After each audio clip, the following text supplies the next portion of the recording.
Hello everyone.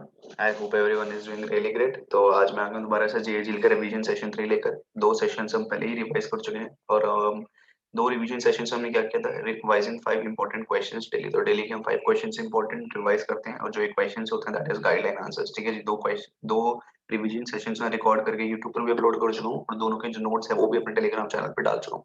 ठीक है जी। तो आज का थर्ड सेशन शुरू करते हैं।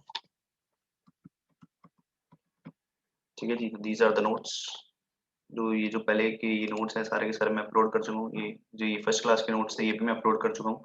इसके बाद ये सेकंड क्लास के नोट्स ये सब कुछ मैं अपलोड कर चुका हूँ। तो हम देख लेते हैं एक बार हमने अभी तक कौन कौन से क्वेश्चन से रिवाइज किए हैं, जल्दी से देखते हैं फिर आज की क्लास स्टार्ट करते हैं। सबसे पहले हमने स्टेयर डेसिस रिवाइज किया था। What is mean by stare decisis? Pith and substance किया था। पिट एंड सब्सटेंस का रूल होता है वो किया था। आर्बिट्रेशन एग्रीमेंट स्ट्रेट क्वेश्चन था। रूल ऑफ रीजनेबल कंस्ट्रक्शन क्या होता है वो किया था। उसके बाद नेक्स्ट था was what do you mean by preamble. कुछ केस लॉज थे जो इंस्टीट्यूट ने गाइडलाइन आंसर्स में दिए हुए थे वो हमने किए थे। फिर कौन कौन सी कैटेगरी जिसमें पुलिस ऑफिसर अरेस्ट कर सकता है without magistrate order and arrest warrant. ठीक है जी। ये क्वेश्चन में रिवाइज किया था। उसके बाद हमने फोर्जरी डॉक्यूमेंट का केस रिवाइज किया था। Right of party to appear before NCLT, जिसमें हम बात करते हैं कि वो खुद भी जा सकता है, किसी ऑथराइज्ड रिप्रेजेंटेटिव को भी भेज सकता है। उसके बाद पर्पसिव रूल ऑफ इंटरप्रिटेशन हमने रिवाइज किया था। उसके बाद the exceptions to the rule of natural justice, मतलब प्रिंसिपल ऑफ नेचुरल जस्टिस जहाँ पर फॉलो नहीं होता वो ले भी हमने रिवाइज किया था। तो टोटल हमने यहाँ तक रिवाइज कर लिया था। जो आज हमें स्टार्ट करना है यहाँ से करना है that is person under legal disability का। ठीक है जी। स्टार्ट करते हैं। तो आज के जो हमारे 5 इंपॉर्टेंट क्वेश्चंस हो गए दैट इज द फर्स्ट होगा पर्सन अंडर लीगल डिसेबिलिटी। दूसरा होगा कौन कौन से ऑफेंसेस जिसमें कैपिटल पनिशमेंट दी जा सकती है। कैपिटल पनिशमेंट का क्या मतलब होता है? जिसमें फांसी दी जा सकती है, that is the hardest punishment. उसके बाद अगला क्वेश्चन हमारा होगा what do you mean by set of and counter claim. उसके बाद सर्च वारंट कौन कौन से केसेस में इशू किया जा सकता है। और उसके बाद आता है sir extent of liability of instruments to stamp duty where several instruments are executed in a single transaction। ये exactly सेम क्वेश्चन मैंने इंस्टीट्यूट के जो क्वेश्चन है उससे कॉपी किया है। ठीक है जी। तो ये 5 क्वेश्चन आज हम रिवाइज करने वाले हैं और इनके नोट्स जैसे ही क्लास खत्म होगी with in half an hour में टेलीग्राम चैनल पर डाल दूंगा। ठीक है जी। ये वाला पेज में डाल चुका था, कल ही डाल दिया था मैंने ये वाला पेज, तो क्योंकि ये वाला पॉइंट हमने कल ही कवर कर लिया था, तो ये वाला पेज में कल ही डाल चुका था। तो आज मैं डालूंगा that is this page set of and counter claim वाला से। ठीक है जी।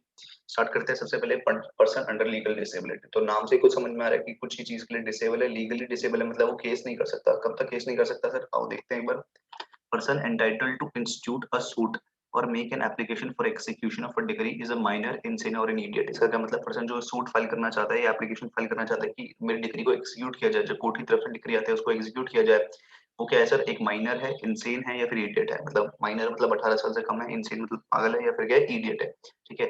Can do the same after disability says. Disability क्या है? ये डिसेबिलिटी है, माइनर है, इनसेन है, इडियट है, ये डिसेबिलिटी है। जैसे उसकी डिसेबिलिटी खत्म होगी उसके बाद वो एप्लीकेशन फाइल कर सकता है किस चीज के लिए? कि उसकी डिग्री को एग्जीक्यूट किया जाए, या फिर अगर वो सूट फाइल करना चाहता है तो वो भी किया जा सकता है। ठीक है जी। तो ये यहाँ पे लीगल डिसेबिलिटीज बताएगी। उसके बाद कहते हैं कि अगर कोई डिसेबिलिटी कंटिन्यू होती है उसकी डेथ तक, मतलब अगर डिसेबिलिटी खत्म ही नहीं होती और उसकी डेथ हो जाती है तो उसका लीगल रिप्रेजेंटेटिव कर सकता है after the death he is legal representative with in the same period. तो लीगल रिप्रेजेंटेटिव का मतलब लीगल हायर्स की बात कर रहे हैं यहाँ पर। ठीक है जी। या फिर कोई ऑथराइज रिप्रेजेंटेटिव है तो वो भी कर सकता है। ठीक है जी। अब इसका क्या मतलब है with in the same period? With in the same period का मतलब है जितना टाइम उस पर्सन को दिया गया था जिसकी डेथ हो गई है, मतलब जो एप्लीकेशन फाइल करना चाहता था या सूट फाइल करना चाहता था, जितना टाइम उसको दिया गया था उतने ही सेम पीरियड में, फॉर एग्जांपल उसके पास 3 साल का टाइम था तो उसकी डेथ के बाद भी 3 साल का टाइम है, लीगल रिप्रेजेंटेटिव कर सकता है। उसे कहता है if is affected by two disabilities. हो सकता है टू डिसेबिलिटीज कैसे? मतलब ये एक बार आगे बढ़ते हैं। Then after the cessation of both. Cessation मतलब दोनों ही डिसेबिलिटीज खत्म हो जाए, मतलब एक एक डिसेबिलिटी हो गई जिसको और अब वो खत्म हो गई एकदम से, उसके बाद दूसरी डिसेबिलिटी भी हो गई, तो वो दोनों ही डिसेबिलिटीज जब उसकी खत्म हो जाएंगी तब वो क्या कर सकता है? ये ऐप काम कर सकता है, दैट इज सूट फाइल कर सकता है और एप्लीकेशन फाइल कर सकता है for execution of a degree. एक चीज यहाँ पर मैंने लिखी नहीं है पर एक चीज यहाँ पर जरूर याद रखना है, वो जरूरी नहीं है इतना लिखना, बट मैंने इंस्टीट्यूट के आंसर में वो देखी थी सेक्शन 6। अब वो सेक्शन की बात थी इसलिए कभी बार सेक्शन याद नहीं रहता, इसलिए मैंने इसको इसमें डाला नहीं है। सेक्शन 6 जो है एक्ट का, वो क्या बोलता है कि वो एक अनेबलिंग सेक्शन है। अनेबलिंग सेक्शन मतलब अलाउ करता है लोगों को कि वो अपना एक्सरसाइज कर सकते हैं लीगल राइट को।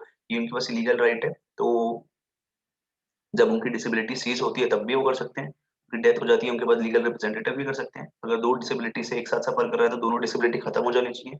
उसके बाद कह रहे हैं disability ceases but the person dies, मतलब डिसेबिलिटी तो खत्म हो गई थी लेकिन पर्सन की डेथ हो गई, तो वही सेम लॉजिक है sir, legal representative with in the same period. तो जितना टाइम उसको दिया गया था उतने में लीगल रिप्रेजेंटेटिव कर सकते हैं। ठीक है जी। तो ये क्वेश्चन कवर होता है that is person under legal disability.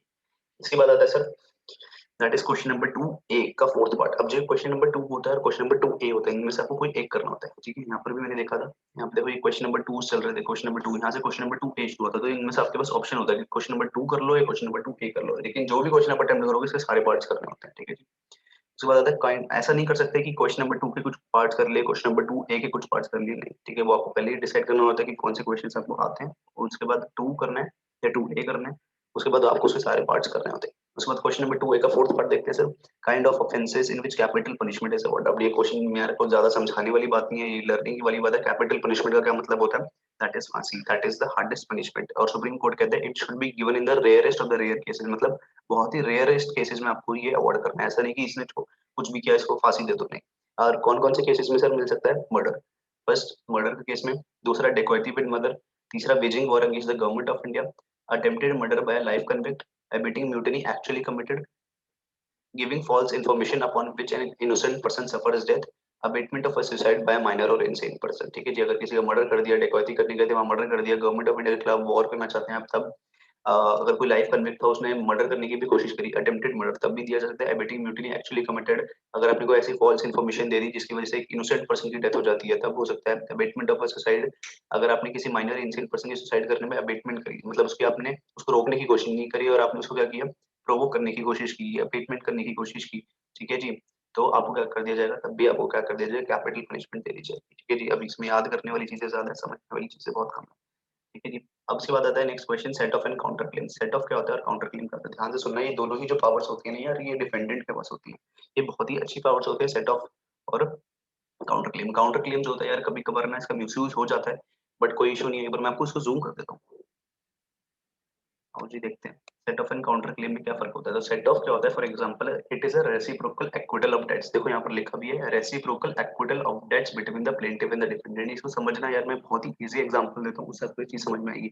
For example एक पर्सन है जिसने, आपने मेरे पे ना केस किया, ठीक है, आपने ना मेरे पे केस किया या कि आपने ना मेरा काम नहीं किया और आपसे मेरे से 10 लाख रुपए भी ले लिए, ठीक है जी, ठीक है। लेकिन अब मेरे को भी आपसे 3 लाख रुपए लेने थे, ठीक है जी, किसी चीज के मुझे भी आपसे 3 लाख रुपए लेने थे, लेकिन आपने मेरे पे केस किया कि आपको ना, कि आपने मेरे 10 लाख रुपए वापस नहीं किए। तो मैंने कहा ठीक ठीक है जी, 3 लाख रुपए आपको मेरे को देने हैं, 10 लाख रुपए मैं को आपको देने हैं, आपको 3 लाख रुपए मेरे देने हैं, ठीक है जी। तो सेट ऑफ कर लेते हैं 3 लाख रुपए का, और बाकी जो 7 लाख रुपीज है मैं वो आपको दे देता हूँ। तो बस यही है रेसिप्रोकल एक्विटल ऑफ डेट्स, ठीक है जी। रेसिप्रोकल, रेसिप्रोकल का मतलब होता है उल्टा, उसका बिटवीन प्लेंटिफ और डिफेंडेंट के बीच में होता है। तो 10 लाख रुपए आपको मुझसे लेने थे, 3 लाख रुपए मुझे आपसे लेने थे, तो 7 लाख रुपए मैं आपको दे देता हूँ, तो 3 लाख रुपीज सेट हो जाता है। तो बस ये लिखा है एक्सटिंग्विशिंग द प्लेंटिव्स क्लेम। प्लेंटिव कौन था? प्लेंट कौन फाइल किया था? आपने प्लेंट फाइल किया था कोर्ट के अंदर, तो प्लेंटिव आप थे, मैं डिफेंडेंट था, ठीक है जी। जो डिफेंड करता है वो डिफेंडेंट होता है।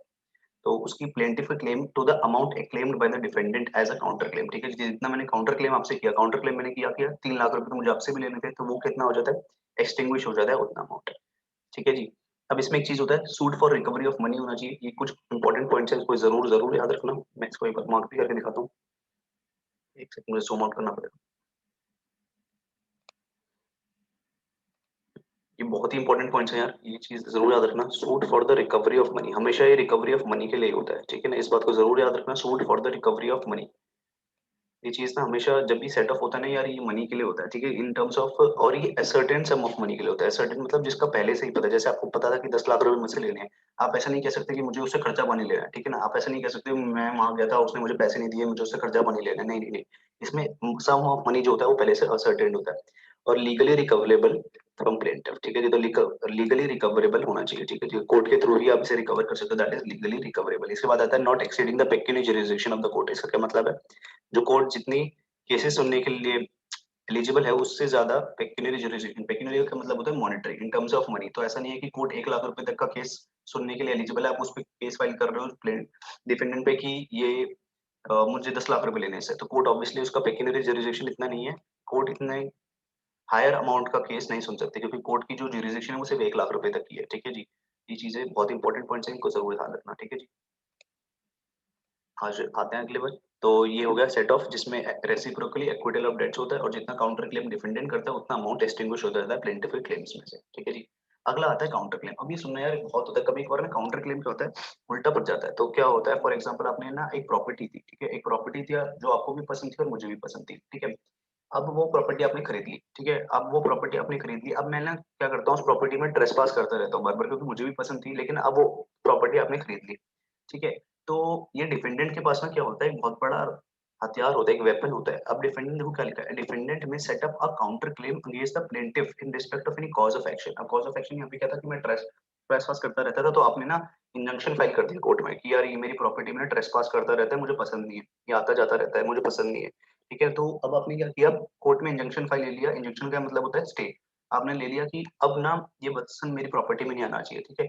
अब समन आया मेरे पास, क्योंकि अब मेरे पास आपने कोर्ट में केस कर दिया, तो जब मेरे पास समन आया तो 30 डेज के अंदर समन का रिप्लाई करना होता है। जब 30 डेज के अंदर मैंने समन का रिप्लाई किया,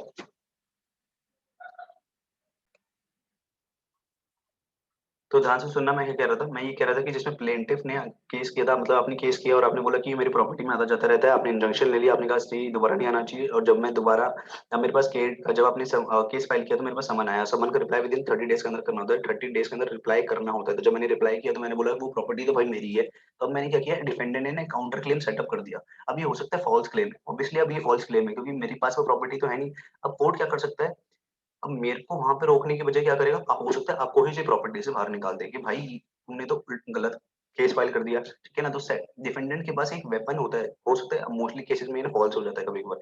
डिफेंडेंट सेटअप कर सकता है counter claim against the plaintiff, जिसने उसके ऊपर केस फाइल किया in respect of any cause of action. अब अच्छा वो कब कर सकता है, बिफोर और आफ्टर फाइलिंग द सूट। हो सकता है वो सूट फाइल करने से पहले करे, सूट फाइल करने के बाद करे, but before delivering his defence, मतलब फर्स्ट हियरिंग में जब वो अपना डिफेंस देगा उससे पहले वो फाइल जरूर कर देना चाहिए।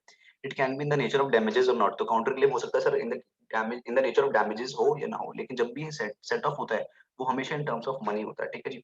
एक बात जरूर यहाँ पे अभी याद रखना है, मैंने देखो ये मार्क किया पॉइंट यहाँ जा रहा है, not exceeding the pecuniary jurisdiction of the court. इसका क्या मतलब है, not exceeding the pecuniary jurisdiction of the court का क्या मतलब है कि कोर्ट की जो पेक्यूनियरी जुरिसडिक्शन है वो उससे ज्यादा वो नहीं होना चाहिए। जैसे 1 लाख रुपए तक का सुनने के लिए कोर्ट एलिजिबल है, पावर्स कोर्ट में सिर्फ 1 लाख रुपए तक है, उससे ज्यादा क्लेम नहीं होना चाहिए, ठीक है ना? तो बस ये याद रखना कि डिफेंडेंट प्लेंटिफ के ऊपर दोबारा से केस फाइल कर सकता है। तो उस केस में क्या हो जाएगा, कोर्ट ना अब मेरे को भी रोक देगा, मतलब जो प्लेंटिफ है उसको भी रोक देगा जाने से कि भाई तुम ही इसके ट्रू ओनर नहीं हो, तुम कैसे केस कर रहे हो कि वो पर्सन तुम्हारी प्रॉपर्टी में एंटर कर रहा है नहीं कर रहा है, ठीक है ना? तो ये डिफेंडेंट के पास एक वेपन होता है, ठीक है। तो सेट ऑफ में जो होता है इन टर्म्स ऑफ मनी होता है, यहाँ पे इन टर्म्स ऑफ मनी हो भी सकता है या नहीं भी हो सकता। यहाँ पे जितना अमाउंट क्लेम वो करता है डिफेंडेंट, वो उतना एक्सटिंग्विश हो जाता है। यहाँ पर ऐसा नहीं होता, ठीक है। और दोनों में पेक्यूनियरी जुरिसडिक्शन कोर्ट की एक्सीड नहीं होनी चाहिए, ठीक है जी। नेक्स्ट क्वेश्चन पर आते हैं सर, सर्च वारंट कौन कौन से केसेस में इशू किया जा सकता है। एक बार जल्दी से देखते हैं सर, हमने दो कौन से क्वेश्चन, अभी तीन क्वेश्चन हमने कौन कौन से करे, legal under legal person under legal disability complete किया, काइंड ऑफ ऑफेंसेस जिसमें कैपिटल पनिशमेंट मतलब फांसी दी जा सकती है, उसमें सेट ऑफ एनकाउंटर क्लेम किया। उसके बाद आता है सर सर्च वारंट कौन कौन से केसेस में इशू किया जा सकता है।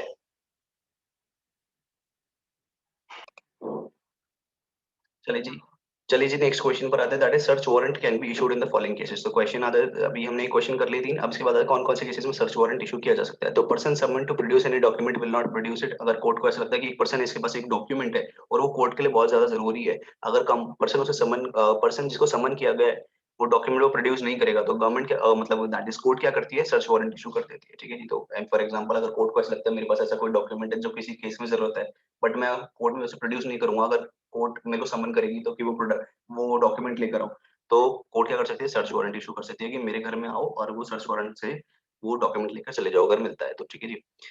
उसके बाद दूसरा case, not known to be in possession of any person. हो सकता है मल्टीपल पर्सन इन्वॉल्व हो किसी केस में, तो कोर्ट को पता नहीं है कि कौन से पर्सन के पास वो डॉक्यूमेंट है, किसके पोजेशन में वो है, तो हो सकता है सबके घर में वो क्या कर दे, सर्च वारंट इशू करवा दे।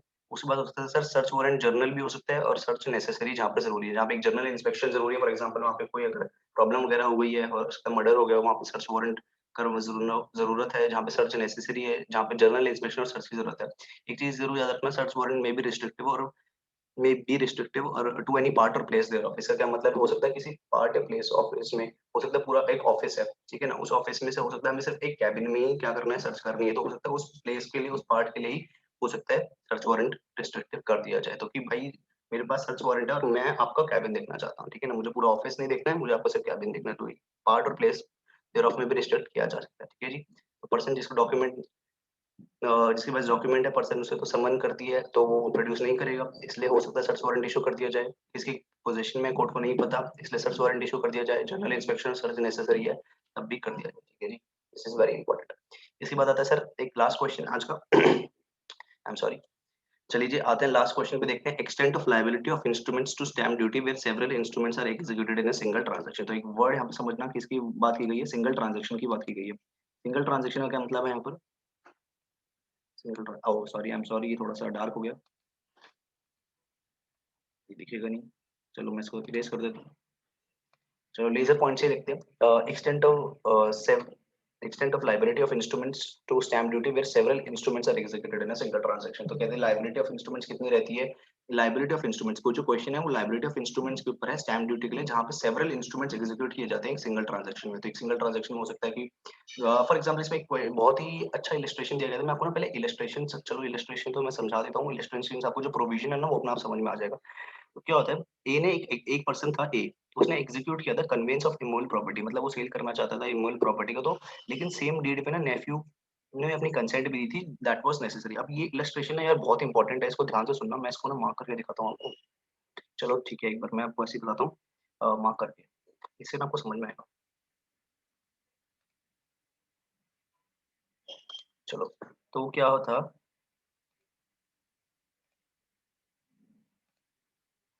चलो, तो एक पर्सन था, ठीक है ना, उसने एक एग्जीक्यूट किया था कन्वेंस ऑफ इमोल प्रॉपर्टी, तो वो इमोल प्रॉपर्टी अपनी बेचना चाहता था, लेकिन उस इमोल प्रॉपर्टी में ना एक चीज की, और मतलब ऐसे कह सकते हो एक शर्त थी कि जब सेम डीड बनेगी, कन्वेंस डीड बनेगी, तो नेफ्यू की भी कंसेंट चाहिए होगी, तो उसकी नेफ्यू की थी, उसकी कंसेंट चाहिए होगी, ठीक है ना, तो इसमें कुछ गलत नहीं है, ठीक है। तो ये बोला गया कि जब कन्वेंस बनती है, कन्वेंस डीड एक इमोल प्रॉपर्टी की बनी, मतलब जब सेल करना चाहता है कि इमोल प्रॉपर्टी, तो उसकी नेफ्यू की कंसेंट चाहिए, इसमें कुछ गलत नहीं है, ठीक है। अब प्रिंसिपल जो चीज है, प्रिंसिपल का क्या मतलब है, जो मेन यहाँ पे चीज है, that is a conveyance shall be chargeable with duty. जो कन्वेंस है, मतलब यहाँ पे मेन चीज क्या है, conveyance shall be charged with duty, और जो ड्यूटी है वो तो स्टैम्प ड्यूटी के हिसाब से लग जाएगा, स्टैम्प एक्ट है उसके हिसाब से स्टैम्प ड्यूटी लग जाएगी, उसमें तो कोई इशू नहीं है। और जो कंसेंट है, और कंसेंट भी एक इंस्ट्रूमेंट है, उसके पे जो ड्यूटी लगेगी ना वो ₹1 की लगेगी। अब एक चीज यहाँ से समझ में क्या आ रही है, जो मेन चीज होगी, जो प्रिंसिपल चीज होगी, उस पे जो ड्यूटी होगी वो तो इंडियन स्टैम्प एक्ट ने बता रखी है, उस पे तो कोई ड्यूटी जो लगेगी वो तो स्टैम्प एक्ट में बताई गई है, उसमें कोई इशू नहीं है। लेकिन उसके साथ जो देखो क्या, अब यहाँ पर क्या वर्ड दिया गया था, सेवरल इंस्ट्रूमेंट्स जो उसके साथ एग्जीक्यूट किए जाते हैं। अब यहाँ पे दूसरा इंस्ट्रूमेंट क्या था, उसकी कंसेंट। तो ये कंसेंट जब उसके साथ एग्जीक्यूट की गई, तो उस पे जो ड्यूटी लगेगी ना वो ₹1 की लगेगी, and this is in every case, ये हर केस में ऐसी होगा, ठीक है ना। तो अब देखते हैं जो प्रोविजन है, तो कह रहे हैं कि in case of sale, mortgage और सेटलमेंट, जब सेल होगा, मॉर्गेज, इसको कलर कर देता हूँ प्रॉपर, एसएमएस, इसको मैंने ना एक निमोनिक से दे दिया एसएमएस, कहते हैं ना एसएमएस कर देना मुझे, तो सेल, ताकि याद होने में थोड़ा आसान हो जाए। सेल, मॉर्गेज और सेटलमेंट, जब भी सेल होगी, मॉर्गेज होगा या सेटलमेंट का होगा, सेवरल इंस्ट्रूमेंट्स को ना एम्प्लॉय किया जाता है, और भी इंस्ट्रूमेंट्स लग सकते हैं उसके साथ, ठीक है ना, जैसे इस केस में कंसेंट लगी थी, ठीक है, तो only the principal amount shall be chargeable duty, जो प्रिंसिपल अमाउंट होगा उस पे ही ड्यूटी लगाई जाएगी, और जो अदर इंस्ट्रूमेंट्स होंगे ना, उस पे ₹1 की ड्यूटी लगेगी, जैसे इस केस में लगी।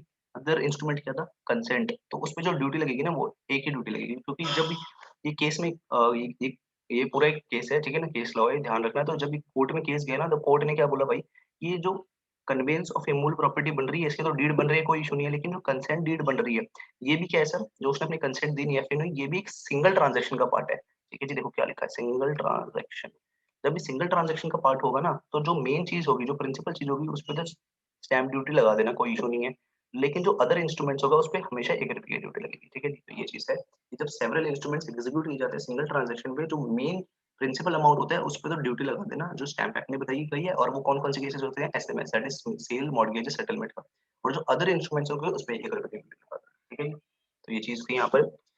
तो आज हमने कौन-कौन से क्वेश्चन रिवाइज करे sir, person under legal disability हमने क्वेश्चन रिवाइज किया, कौन-कौन से ऑफेंसेस है जिसमें कैपिटल पनिशमेंट दी जा सकती है, वो हमने रिवाइज किया।